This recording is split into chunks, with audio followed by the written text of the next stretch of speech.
Hey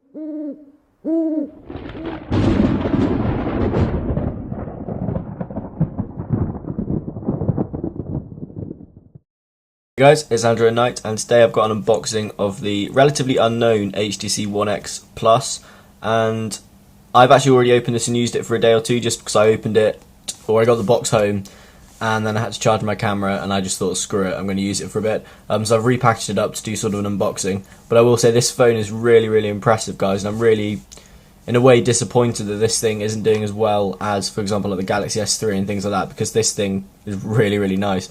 But I'll just show you the box. It's got this sort of slightly bizarre, sort of, I'm not really sure, chip packaging style thing, where it looks like the sort of thing you get a curry in. But you slide this a little bit off here, and there's a little thing here, if the camera focuses, which is slightly obscure in that you don't actually get a charger with this phone. You get the cable and you get a set of headphones, but you don't get the charger. Just on the back, it's got some stuff about that. Apparently that's for eco reasons, but it's slightly irritating. And it's got Beats audio and all that good stuff. This is 64GB, and I got this from my O2 for about £440, and then I'm using it with my giffgaff SIM card because that works on the O2 network. So we'll get it out here. Oh god. You can see I've sort of tried to get this sticker back on, but it didn't really work. But on the front it's advertising that it's got 64GB, which is fantastic. Beats audio, which sort of works, I think.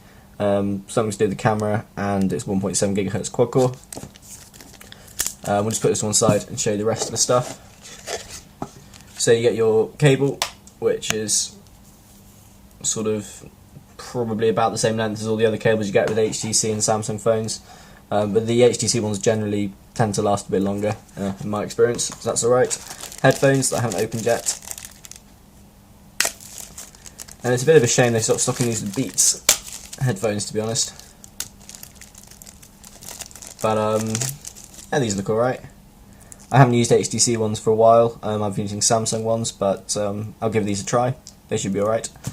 You've then got your $1 million SIM tool, which I imagine Apple will soon be suing for, which was attached to this little bit of card, which just shows you how to access your SIM. You got these then slightly odd stickers, which is something to do with which I probably shouldn't show on camera, something to do with the warranty, and then these two, which I really can't fathom, but you got those as well. Do they have HTC written on them? Yeah, they might do, so I'm not really sure what they are. We've got that, and then we've got some user guides and things like that, so we'll put all that trash to the side and look at the phone, because that's what everyone's here for.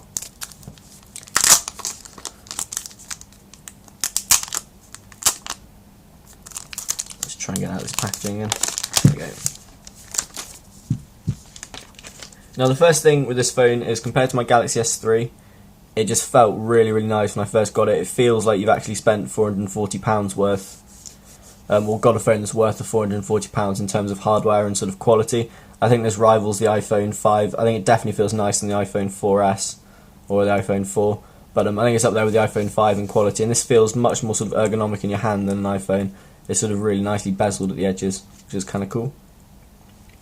We'll just turn it on so you can see the boot up. I have already put Nova Launcher on this, so it won't be sensed when it does turn on. And we'll just take you around the edge. You've got a volume rocker here, which is really sort of discreet, it's really nice. And a slightly sort of beveled in edge as well, which you can kind of see there, which sort of flows around with the screen. Just turn the display off. On the front you then got these 3 red capacitive buttons, which I think look really, really cool. They light up, which just looks really, really cool. I think in that way though, with the red branding, it's kind of maybe a slightly more masculine phone. I think one of my friends was looking to get one for his girlfriend, but I think, yeah, maybe it's a tiny bit masculine. I'm not sure. It does look like the Evo line from the US though, which I really like. You've then got your pogo pins here, Beats logo, speaker on the back, this sort of indented HTC logo, your camera and your flash, then you got your SIM tray, your 3.5mm headphone jack, power button, which is also angled, which is a bit weird to use because it's at the top, so I've been used to having it there on a Samsung, so that is a little bit odd, but you get used to that pretty quickly. You've then got a little hidden notification light there, which looks really cool. Actually, looks way more subtle than having sort of a big one next to the camera. Then you got your camera, HTC logo, and then on the other side you've got the micro USB charging port, and this whole thing is one unibody piece, so you can't get the back off, which I don't mind as it's got 64 gigabytes of storage. The battery's been increased in size from the One X, and yeah, if I need more battery I'll get an external charger. That's fine, I can use it with my Nexus as well, my Nexus 7. But it feels really nice as a unibody phone. It just feels all sleek and lovely. So I'm really chuffed with the design of this. As far as speed and everything goes, just from using it for a few days, it's really quick. And I'm absolutely loving this phone, guys. So that's just a really quick sort of pseudo unboxing.